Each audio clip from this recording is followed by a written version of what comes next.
Cargo em Comissão e Correção PASEP. Essas são ações judiciais individuais que a Simpaig oferece para você, sindicalizado. Ao entrar na página, você terá acesso a cada uma das ações e os documentos necessários. Clique em Quero aderir em qualquer lugar do site. Siga corretamente o passo a passo de como se cadastrar. É rápido e prático. Primeiro faça seu cadastro com nome e e-mail. Sua senha será enviada para o seu e-mail cadastrado. Após o cadastro, confirme a sua senha abrindo sua caixa de entrada no e-mail cadastrado. Clique em Visite sua área pessoal. Complete seu cadastro clicando aqui.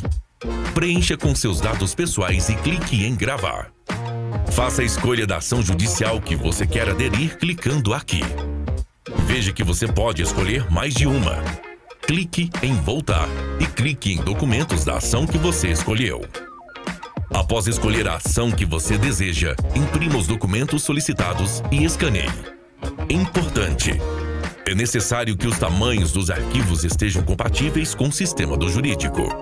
Os arquivos devem ter no máximo 5 megabytes.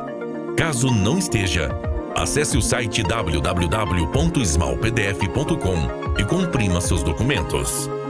Feito isso, faça o upload dos documentos clicando no botão Enviar. Pronto! Agora nossa equipe jurídica já pode ingressar com sua ação. É o Simpaig MT, trabalhando para garantir todos os seus direitos.